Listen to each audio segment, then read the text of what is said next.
Alors, on m'a posé une très intéressante question, encore une fois, dans les commentaires. Merci beaucoup pour cela. Et c'est comment rester humble en tant que surdoué. Comment rester humble? Alors, bonjour, c'est Abel Abelson ici, écrivain de Moi surdoué révolté et aussi Je la mouche, par les liens dans la description. Et on va voir comment on peut traiter ce sujet de l'humilité. Bien sûr, comme vous avez probablement un peu l'habitude avec moi, je vais un peu retourner la question sur soi-même.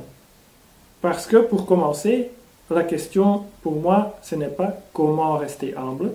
Je vois le problème, j'ai vécu tout ça aussi. Mais maintenant, dans ma vie, la question n'est pas comment rester humble, mais c'est pourquoi rester humble. Pourquoi en fait rester humble? Et je dis ça pas comme une question rhétorique, je dis ça comme une réelle question, très très très concrète, très littérale à répondre. Probablement vous devrez maintenant mettre sur pause et réfléchir. Pourquoi faudrait-il, pourquoi faut-il, pourquoi veux-tu rester humble en fait? D'où vient ce désir? Pourquoi veux-tu ça? Que veux-tu réussir et réaliser avec cette humilité? Ou que veux-tu éviter en n'ayant pas cette humilité? Alors moi je dis en fait, humble ou pas humble, on s'en fout. On s'en fout complètement. Moi je dis, tu peux être complètement arrogant. Il n'y a aucun problème. Sois arrogant. Tu vas pas tuer quelqu'un. Tu vas pas polluer la planète avec ça. Tu fais rien de mauvais, en gros. Et la planète est grande. Si les gens ne veulent pas ta présence arrogante autour d'eux, ils peuvent aller ailleurs. Ils peuvent te détester. Ils peuvent, si au boulot, mettre leur bureau 1 mètre plus loin, ou même à une étage différente. Peu importe. Ben, sois arrogant alors. Mais là, on entre dans quelque chose de beaucoup plus intéressant. Qu'est-ce qui va se passer si je suis humble et qu'est-ce qui va se passer si je ne suis pas humble? Déjà, en fait, pour commencer, il y a un énorme paradoxe. On fait un test QI, par exemple.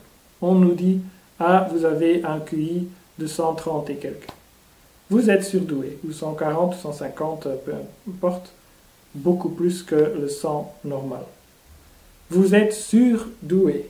Vous avez un haut QI. Vous êtes tellement intelligent. Vous pouvez apprendre un peu tout ce que vous voulez.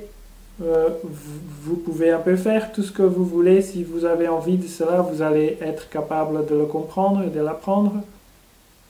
Mais après, vous n'avez pas le droit de dire que vous êtes plus intelligent, que vous pouvez apprendre un peu tout ce que vous voulez si vous en avez envie, de dire que vous avez un haut QI, de dire que vous êtes quand même un peu différent que la norme. Vous n'avez pas le droit de dire ça. C'est comme si le psychologue ou l'organisation en question, ou peu importe, vous dit vous êtes différent, mais nous, on a le droit de dire ça, vous-même, vous n'avez pas le droit. C'est un peu dingue, c'est un peu compréhensible aussi, dans un certain sens, vu comment les choses fonctionnent dans le monde, mais en même temps, c'est dingue. Comme beaucoup de choses qui fonctionnent comme ils fonctionnent dans le monde, ils sont dingues. Et pour moi, la question d'arrogance et d'humilité, c'est une simple question pratique. Qu'est-ce qui se passe? Quels sont les effets si comme cause je mets de l'humilité ou si comme cause je mets de l'arrogance? Alors moi personnellement, j'ai vu dans ma vie que c'est un péché assez mortel de se présenter dans quoi que ce soit mieux que qui que ce soit, même si c'est vrai. Donc, ça veut dire on va être détesté, on va être exclu, on va parler mal de soi, oh, il est arrogant, et je sais pas quoi. Donc, en fait, pour cette raison, j'évite toute expression d'arrogance. Deuxième chose, c'est que, sincèrement, pour moi, il n'y a pas quelque chose qui est supérieur ou inférieur dans l'absolu. Il n'y a surtout pas un être humain qui est supérieur ou inférieur dans l'absolu. Si tu as un QI plus haut, et puis quoi? Tu as un QI plus haut. C'est une spécification assez restreinte en fait, qui ne dit pas tellement de choses en plus, et qui pour moi est dans le gabarit de la taille des chaussures et de la couleur des cheveux. C'est biologique, c'est là, ça a certains avantages dans certains domaines, ça a des désavantages dans d'autres domaines. Ça ne veut pas dire que je suis génial en tout, ça ne veut même pas dire que je suis génial en quoi que ce soit en fait.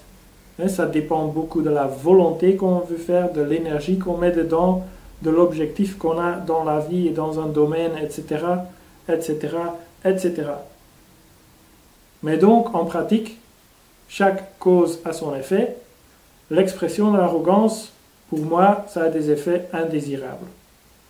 Je vois les gens un peu, je regarde ça un peu comme un zoologue, on pourrait dire.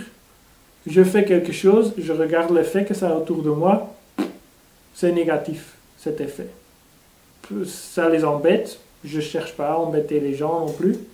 Ça ne me donne rien à moi, ça ne donne rien à eux, ni à moi, ces expressions. De toute façon, ils ne comprennent pas ce que c'est, cette différence, ce qui est super logique, bien sûr. J'ai parlé de ça dans d'autres vidéos aussi. Donc, à quoi bon parler de ça? Je dois dire, quand j'ai fait mon test de surdouance, et j'ai passé le test, pour ainsi dire, et on m'a dit que j'étais surdoué, j'ai dit ça à mes parents, et aussi à ma sœur. Et mes parents m'ont dit, mon père en fait m'a dit, mais je ne sais pas si vous avez vu mes autres vidéos, j'ai une très mauvaise relation. En fait, j'ai pas une mauvaise relation avec mon père, j'ai aucune relation avec mon père, ce qui est très bien. Ça va très bien comme ça. Mais donc dans ce temps, on avait une relation mauvaise et je lui avais dit que j'étais surdoué, que j'avais un haut QI, qu'on m'avait testé, etc. Il m'a répondu, ah oui, mais aujourd'hui on a des catégories pour tout et ce n'est qu'une autre catégorie, ça n'a aucune importance et voilà. En fait, j'avais espéré, dans le temps que je projetais beaucoup sur les autres gens, j'avais espéré qu'il allait prendre ça comme une entrée pour parler de notre relation, pour entrer dans ces problèmes qu'on avait de relation, etc. Mais il a simplement jeté de la table. J'ai dit ça à ma sœur, et ma sœur, elle m'a répondu « Ah, et moi qui pensais que c'était moi l'intellectuel de la famille. » Bon, et c'est tout. Voilà la réaction. Ça mène à rien. Donc, comment rester humble? Pour moi, c'est simplement en voyant, qu'on ne peut rien faire, les autres ne peuvent rien faire avec ces informations de qu'on sait faire quelque chose mieux et qu'on a raison et qu'en fait, ils détestent ça.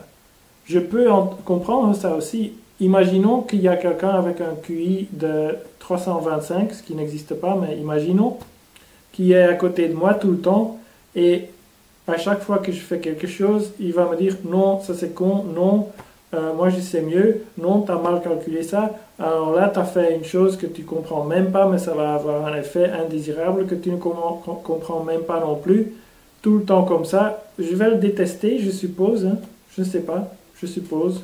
Alors de la même manière, les neurotypiques nous détestent aussi si on est dans ce mode de fonctionnement. Et donc j'essaye de maximiser la qualité de vie autant de moi-même que des autres, que toutes sortes de vie qu'il y a sur cette planète. Et donc pour ça, je suis humble.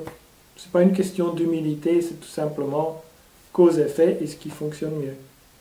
Et donc, moi je dirais que chacun va faire ses expériences avec ce thème d'humilité et tout ça.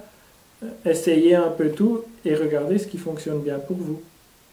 Puis on peut dire l'humilité interne, n'est-ce pas? Ah, je dois rester, même si je ne parle pas de ça, je dois rester internement humble à moi-même, me rendre compte que je ne sais pas quoi. Ben, s'il y a des choses comme ça, desquelles il faut se rendre compte, il faut se rendre compte. Et comment on se rend compte? ne pas en se disant moralement je n'ai pas le droit d'être arrogant donc je ne peux pas penser ça.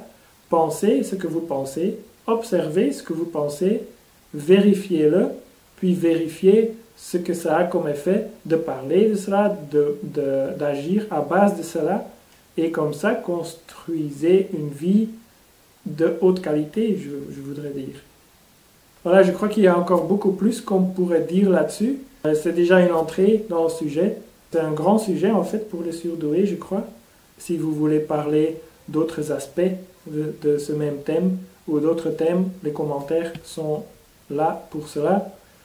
Encore un énorme merci à tous les gens qui mettent des likes, qui s'abonnent, qui partagent, etc. Et à la prochaine.